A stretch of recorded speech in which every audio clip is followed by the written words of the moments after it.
Fuck. Damn. Fuck. Poopy pants. Asshole. Fucking hell. Fuck. Fuck stick. Cunt. Waffle twat. I say fuck. Fucking shit. Shit sprinkles. I don't know what's going on. How do you define obscenity? Something that offends somebody else. Probably whatever would make a group of other people uncomfortable against societal norms. To me, obscenity is something that's like really offensive to other people that you do, whether it be actions or words.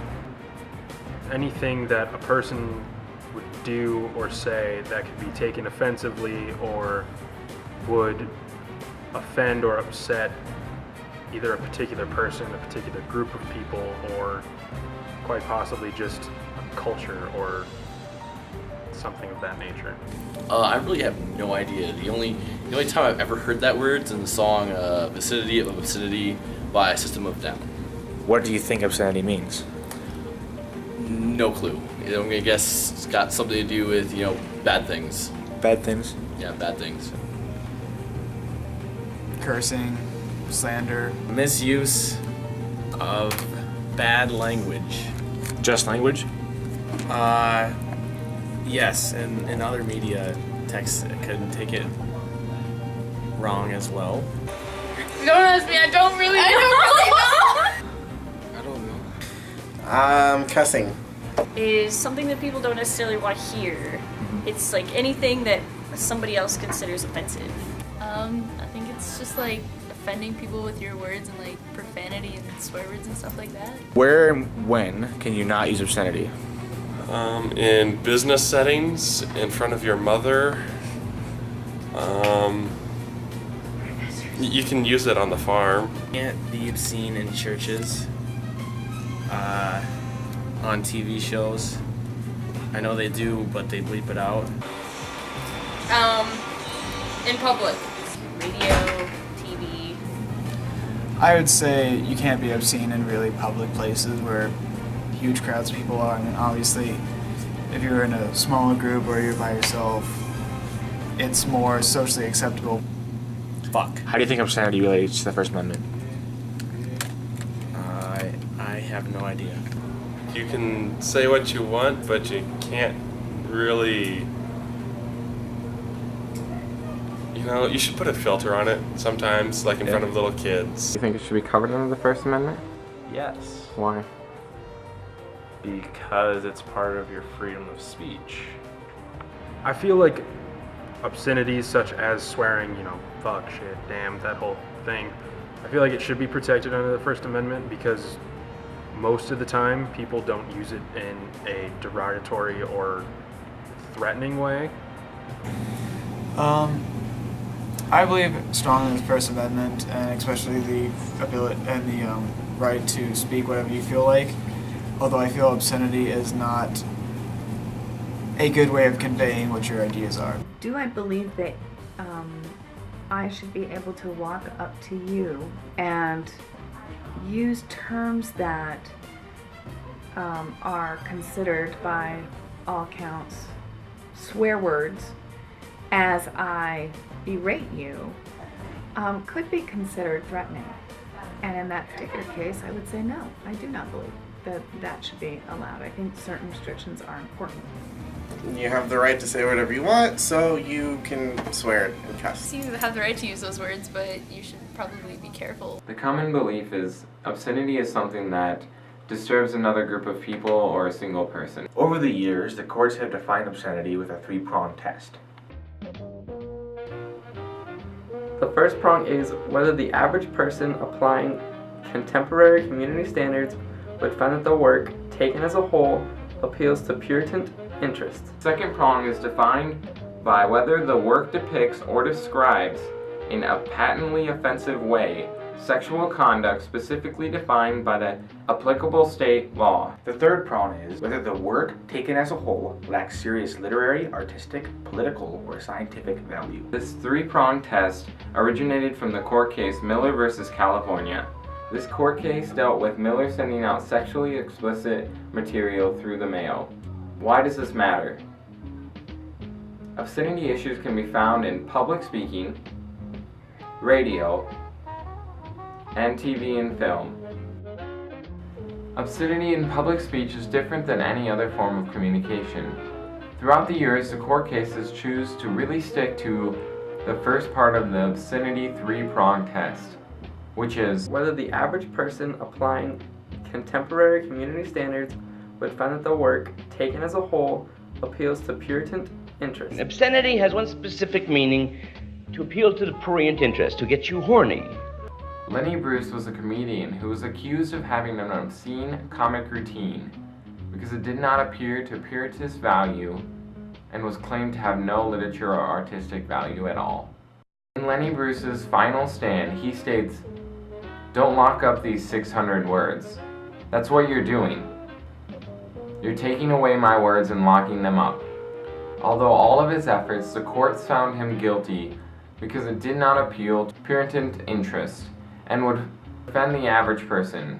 Obscenity is not covered under the First Amendment, and the courts have found most comedians to be obscene over the years. I think that our community values have been shifting and changing over a long period of time, and I think we see a loosening of some of our understanding of what would be considered obscene in that particular case. We now can look at, say, a painting of a nude woman and see that as art, as making some sort of valuable artistic expression, some sort of contribution to the larger conversation. And television isn't the only place that objects to your language sometimes. There are lots of situations where you're not supposed to say that.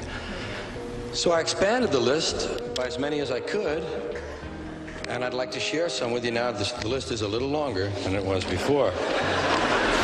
First, we start with the ones we already know: shit, piss, fuck, cunt, cocksucker, motherfucker, tits, fart, turd, and twat. Crap, balls, prick, asshole, jack off, jerk off, scumbag, douchebag, hard on, rod on, boner, stiff, piss hard, blue balls. In many cases of day-to-day public speaking obscenity, like yelling in a public space or being a nuisance, the accused is found guilty of threatening or disturbing the public. Obscenity is not protected under the First Amendment, and neither is threatening. Public speaking is hard to censor, but it is important to know that obscenity and fighting words in a public speaking field is not protected. Probably the most important restriction to your freedom of speech is that you cannot overtly threaten or make statements that will give rise to imminent lawless action. That is prohibited. That is not considered free speech, and justifiably so.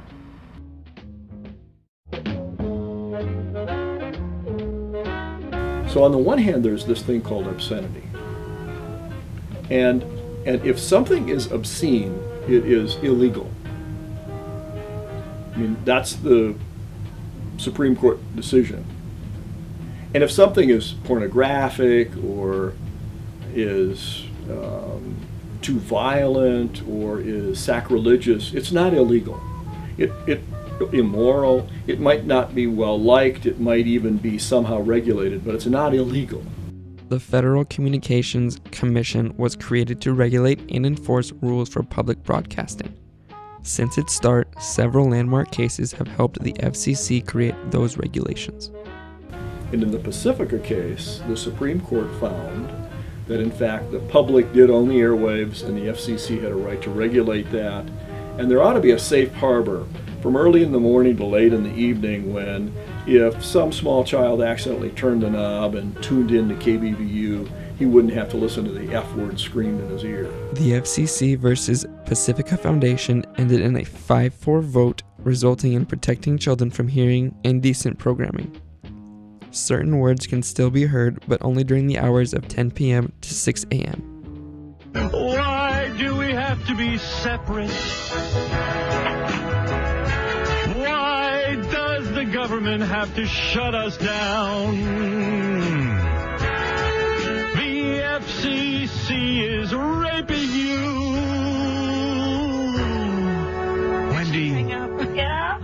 This is so unfair. This is so unfair. Ultimately, Howard Stern was fined over $2 million for indecent programming. He moved from one of the biggest radio companies, Clear Channel, to XM Radio because of this. Years ago, if we had done something really awful and broken FCC broadcast regulations, we might have gotten fined $10,000. Following the Janet Jackson wardrobe malfunction on the Super Bowl, Congress raised those upper limits to the hundreds of thousands of dollars. In the case Jacob Ellis versus Ohio, which dealt with a pornographic film, Justice Potter Stewart wrote, "I know it when I see it," in reference to obscenity. Even to this day, the FCC struggles to define obscenity. On a 2003 episode of NYPD Blue, actress Charlotte Ross's backside appeared before she entered the shower. The ABC stations were slapped with a $1.4 million fine by the FCC. However, the Second U.S. Circuit Court of Appeals later threw out the fine stems, on the grounds that it violated the First Amendment because it was unconstitutionally vague. This led ABC to state, "We have always believed that this 2003 episode of the long-running and acclaimed NYPD Blue was not indecent, and that the fines were unwarranted and unconstitutional." Is all TV regulated? All TV. You think so? Except for the expensive channels like HBO. They can say whatever the bleep they want. A common misconception would be that the FCC can regulate over all television. CBS, ABC, NBC, and Fox are all over the air. Therefore, they use the public airwaves, and that is the spectrum. And the spectrum is owned by the people, and therefore it needs to be regulated to allow for the safety of others when they watch it. This leaves shows like NYPD Blue that air on these public airwaves susceptible to fines by the FCC. They have to follow FCC regulations. However, cable networks such as HBO, FX, and AMC do not. There was an actual case where Nip and Tuck, which was on FX, Yep. they had very risque-looking video. You could see nudity, half obscenity to some people, and people were miffed that the FCC didn't do anything about it. Well, they couldn't because that was all cable, as opposed to NYPD Blue. This does not mean, however, that their broadcasts are not subject to scrutiny. The cable stations are more responsible for their audience. What they show will make the audience either want to watch or not watch their network. As such is the case, they generally try to monitor their own programs. We were making promos for our movies, and one of the movies was Carrie, which is a horror movie. And we made this 30-second spot with a lot of graphics from the movie. It was supposed to run only during the evenings and late night hours. It accidentally ran during the children's block on Saturday morning. We definitely got a lot of calls. They felt that it was not appropriate for children to see, and how dare we. And they were absolutely right. It was never intended for that audience, which led to a big discussion about we may not want it to run there, but when accidents happen, how do we deal with it? So while cable corporations and independents are more free to do what they want, they still have to be aware of what their audience wants. You can then be subject to indecency laws or obscenity laws or community standards, that litmus test. Okay. What is pornography? What is obscene? We had a master control operator who had it out for our film editor. He knew that there was going to be a scene in a movie coming up that was not edited out, and it was nudity. And it was in the afternoon. He had everybody gather around the master control board, and he says, "Watch this, watch this." So everyone's watching, they don't know what's going on. And sure enough, they get to the scene, and there's full frontal nudity. And he just thought it was the greatest thing. And of course, it went over the air, and the guy got fired. Monitoring television is not as simple as watching the big corporations. The independent affiliates also have to be careful what they show, because their audience may differ from what the nationwide audience accepts. When I was working at KDSM 17 in Des Moines, we had just became a Fox affiliate. And a part of that was a show called Married with Children, and it aired on Sunday night at 8 o'clock. We had these promos that we would run throughout the week. Well, we were starting to get calls from our viewers that they were offended by what those promos were doing. We called Fox and we said, we're having these problems here in Des Moines, Iowa. And they said, well, we don't have any problems anywhere else. You'll have to deal with it locally. What we had to do was they would send us the promos a week in advance. we would re-edit them for our community, and then we would run those in place of what Fox was running nationally, because there was worried that there was going to be more backlash in the community for the show. And now when you watch the show, you're thinking, what's the big deal? One of the most difficult challenges faced when dealing with obscenity is what's the difference between monitoring and censorship? Here at the UCN, we try to keep those community standards and try to avoid anything questionable. For some, they may think it's censorship. We're just trying to be responsible community citizens. Whether it's the FCC dealing with television obscenities, or the Motion Picture Association of America letting one movie have more F-bombs in a PG-13 movie than another because it was artistic, defining obscenity in these media outlets will never be easy, and will always change over time. Movie-wise or television-wise, you have NYPD Blue showing, the bare butt, and St. Elsewhere doing the same thing. All that kind of stuff is always going to be subject for debate. It goes right back to that idea of who defines it. They're moving and changing with society. The shows you see from the 80s and the 90s, you're thinking, what was the big deal? Yeah. And I'm sure in 10, 20, 30 years, they're going to look back at these shows and say, what's the big deal? The definition of obscenity in public communication has historically been pushing the boundaries of the First Amendment. So much of, when we talk about obscenity, so much of it hinges on our understanding of our societal, our community values. So remember, if your work does not pass the Miller test, your obscene material is not covered by the First Amendment.